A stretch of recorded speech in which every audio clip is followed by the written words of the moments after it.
Welcome back to the Tip of the Ice-Burgh podcast, brought to you as always by the Hockey Podcast Network. The Penguins are coming off of their first regulation loss of the season, and you hate to have really a negative segment following that because we're not sad. We're not upset about it, as we talked about in the first segment of this podcast. We are actually quite all right with it. I mean, you're going to have a bad game every once in a while, especially when you have 33 million plus in your salary cap out of the lineup. But the two players that are in the lineup, Kasperi, Kapanen, and Jake Guentzel, they're kind of the top dogs of the forward core right now. And the question that I want to pose, Horwat, have they been a disappointment thus far? I mean, we'll go one by one, but overall, have the two of these guys been a disappointment? I don't know about disappointment as much as a they're in the mode of get the monkey off the back. Yeah. They haven't been disappointing because I mean, we'll get into it individually, but they both have 4 points on the year. That's Yeah.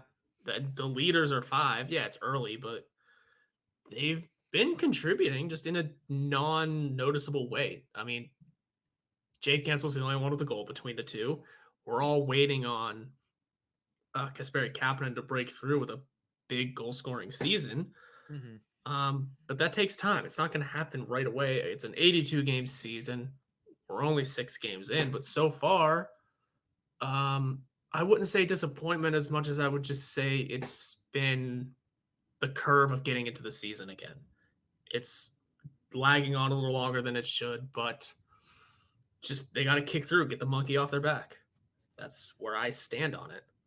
Yeah, I would honestly say that personally, I've been a little disappointed because of the expectations that I had, or more so, not even expectations, but the hopes that I had for these two guys while Crosby was out, while Malkin was out. Now, losing Jeff Carter is also a big thing, and having a guy like Evan Rodriguez step in, who honestly, I don't think Evan Rodriguez has played bad as a first-line center, to be completely honest. Considering the situation the Penguins are in, I think they're probably pretty thankful right now to have Evan Rodriguez playing at the level that he actually is, but he's not at the level of those other three guys. He's never going to be. And that's understandable. It's tough to play when you have, you don't know who your center is going to be from day to day because of injuries, because of COVID. So I don't want to be too harp on them too much. But when I look at these two guys, I wanted them to lead this team while everybody else was out. I wanted them to stand out, be above and beyond. Basically, and we'll start with Kapanen. I wanted Kapanen to be what he was in the preseason. That's also, I think, a reason why I'm a little disappointed in his performance, because he was so good in all of the preseason games, and he played in all 6. He was the only player to play in every single preseason game, and he impressed. I mean, at least the only forward. A couple defensemen might have, but he was impressive. I mean, he looked really good. He had his scoring touch going, and he just hasn't been able to find the back of the net so far. Like you mentioned, 4 assists on the year for him in 6 games played. He's actually looked pretty good on the ice, but the results they're not happening. He's not showing up on the score sheet as much as he would like to, or as much as really anybody would like him to. Yeah, it's not like Kapanen hasn't been collecting his chances, because he has been. It's been he's been inches away from multiple goals this season. I think I mentioned that when we discussed the Toronto game at length or last episode. It's just about breaking through. He's finding his chances. He's finding his rhythm. Maybe it's because he doesn't have Malkin by his side. Maybe it's because it's been a bit of a carousel lineup so far to start the year. Nothing's consistent. We don't know what kind of player he is. Last year, it was his first year back with us, but he didn't really have a steady center until he, joined forces with Evgeny Malkin, and we saw how great that was. So maybe he just needs a little consistency in his game, and maybe that'll help him, kick this little schneid that he's on. It's not awful. 4 assists is nothing to scoff at to start the year. I mean, through 6 games, 4 points. That's not bad, especially in a team, like I said, that has been getting contributions from the entire lineup.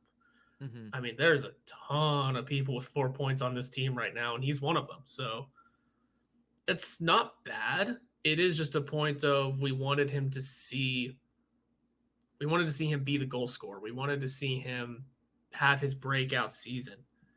It's a matter of, kicking it into gear now, getting the monkey off the back, scoring his first one, and then letting the floodgates open, because that's what I feel like is going to happen with Kapanen. He's going to get his first, and it's going to be ball game for the rest of the league. Yeah, and I would love to see it, because I think we both thought that Kasperi Kapanen was going to go off this year. We both thought that, hey, maybe even a 30-goal performance, and as of right now, he's yet to light the lamp. So I think that might also play a factor into it, just because there were expectations for him to come into this season. Last year, it was, hey, let's see what he is. We haven't had him on this team since he was a prospect. So what is he going to be able to do? And he showed a little bit better, especially on the breakaway. He was finishing all of his chances. So, yeah, there might be a regression when it comes to those finishes. But at the same time, we just need to see him score a little bit more. Now, even his underlying numbers, his Corsi for is 58.27. His scoring chances for percentage is 52.78. They're not bad. He's playing at a pretty high level, all things considered. It's just he's not finishing. And that's something that was always a knock on Kasperi Kapanen before he came to Pittsburgh. Whenever he was playing with the Toronto Maple Leafs, is he didn't quite finish enough of his chances. I'm not saying he's going to regress to that this entire season, but that's what we've seen into this point. It is the small sample size, and honestly, the phrase small sample size, between this podcast, between the Hockey Hotbed, and then anybody else that talks to me, I'm going to be saying that until mid-November about everybody, about every team, about everything in the NHL, because it is only 6 games, but he's still good underlying numbers, just needs to find the back of the net. His scoring chances, by the way, while on the ice, I believe this is at 5-on-5. I can't remember because I didn't write the note down when I was setting all these notes up, but it's 38-34. So it's not awful. He's getting a lot, and he's realistically not doing great in the defensive zone. It's for every chance he gets, it's a chance that he gives up. But at the top of the lineup, if he's finishing those, you let that go. That's where he needs to be focusing now, is just being able to finish his chances and get that goal number at least up a little bit more than 0. Yeah. I think more than 0 is ideal. That's where we want to start. Yeah. Maybe he'll get one tonight against Calgary. Yeah, no, it's every game is a new game. And like we mentioned, he's getting close. He's getting his opportunities. His numbers do look good for, Corsi, Fenwick, all that stuff. I don't understand that you do. It looks good. It looks above average, which is what it's supposed to be. And again, you can't knock 4 assists. Two against Toronto, by the way. So he's got a multi-point game. It's not like this has been all for nothing. And the key there, you said it, it's the small sample size that everyone's kind of sitting with right now. It's hard to have these kind of discussions this early in the season just because it is so early in the season. Every game is a new game, but I mean, hell, the Buffalo Sabres look phenomenal right now. How long until those wheels fall off? Yeah. Or, I said last episode, Toronto looks broken. How long until they get it together? Because they're going to. We know Toronto's going to get it together, right? Right? Yeah. I would think so. Mitch Marner is not usually as bad as he has been. So yeah, so it's early in the season, and the Penguins look good. For all we know, we can get fully healthy and knock on a lot of wood right now. We could get fully healthy and just absolutely pitfall. Yeah. Let's be honest. It's hockey. It's a weird. It happened 2 years ago. Exactly. So let's not take anything we're saying like for full. I don't even know how to put it. It's just a hard situation because it's early in the season, but these are conversations to still be having because at least with our lineup, we wanted these guys to lead the team. Yeah, these discussions are like side effects, not a diagnosis. Yeah, and I will say one thing I've noticed over the years, I'm kind of just now realizing, but it's never really been talked about, is that when Crosby or Malkin go down, yeah, it's usually Crosby or Malkin that step up in each other's place. Yeah. But then it's never the guys immediately after that you would expect. Like it's never trying to think like the Chris Kunitz that's stepping up right away, or the I can't even think of anyone from the old teams. Kunitz for so long. Yeah, he's just the go-to, but it's never James Neal during those early years. Jordan Staal. Yeah, I mean Jordan Staal usually did, but yeah, it's never those guys that step up right away. It's always it's the same conversation we've been having for years. It's why we won 2 cups. It's always those bottom 6 guys. Always that they're the ones that get it done. and we get the best out of him because when's the last time you heard Carter Rowney's name in this league or Tom Kuhnackel's name? So we get the most out of these bottom six guys, and that's why we are so grateful that like Evan Rodriguez and Drew O'Connor are leading our team right now. Yeah. Sure, we would like it to be Jake Guentzel or Kasperi Kapanen because we're paying them the money and they are on the top lines, but hey, we're picking up wins without it. Yeah. And for what it's worth, Jake Guentzel, at least he has a goal. Yeah. If we wanted to make that transition.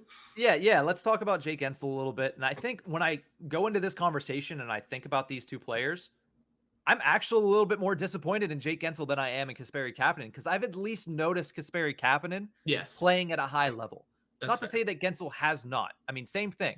He has 1 goal, 3 assists, 4 points. A very similar line. The only difference is that he has a goal.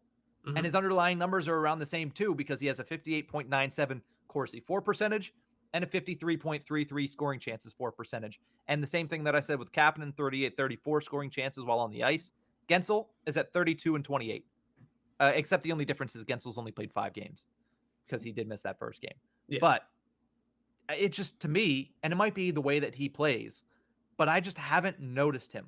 I've seen he makes some very good passes. He set up some opportunities, but I think just because of the overlying style of play between Kapanen and Guentzel that I haven't noticed Guentzel as much. And when he's not noticed and he's not on the score sheet, it's something that, you're wearing an A for a reason. I predicted that he would have 100 points this season. It's not a good start for that prediction. And is it because he needs a center? I hope not, because I didn't think it would be. But maybe he needs somebody better than an Evan Rodriguez because he also doesn't have Crosby. He doesn't have Malkin. He doesn't have Carter. Evan Rodriguez is a 3rd or 4th line center playing in a top line role. Yeah. That might make it a little difficult. And also, I'm not sure if he's had a consistent right winger on that line this season. No, not when you lose Rust partway through your first game. Danton Heinen gets booted up there. Kapanen played there for, I believe, a game or 2. And then Kapanen was there for a couple. So it's not easy. Yeah. The whole small sample size does come into effect here again. But when you've played 5 games and have had, 3 different wingers on your opposite side already? Yeah. That's not normal. That's not how it should be. And then also 2 different centers, one of them being Jeff Carter, but the other being Evan Rodriguez, who, when's the last time Jake Guentzel and Evan Rodriguez shared a line consistently? I don't think ever. Exactly. So. Oh, well, no, actually, beginning of last season when Evan Rodriguez was the right wing of legend with Crosby and Guentzel. That's fair. That's a good point. But regardless, I mean, one thing that is great about Jake Guentzel is he's a student of the game and is able to play with anyone. I mean, if you are able to, produce with Malkin and with Crosby, that's saying something. It's just not the same when it's a little bit more inconsistent right now. Yeah. And you've played with Rodriguez before. Yeah, you've gotten, productivity out of him. It's a little different when it's not, players of the same caliber. I think that's where the downfall is going to come. Yeah. And when you talk about Jake Guentzel as potentially being a star player in this league, he has that play driving ability and he has shown it this season already, but it's just not to the level of maybe, say, a guy like Braden Point, which we saw basically up close and in person on Tuesday, what Braden Point can do to drive plays. He was all over the place early on in that game. And also, one last thing that I did want to mention about Guentzel before I move on to this last little caveat is he did technically have COVID. So you never know if he's still dealing with anything with that. I don't want to speculate about it, but he was off because he was on the COVID protocol. You never know if that is an instance or a case either. Something to think about.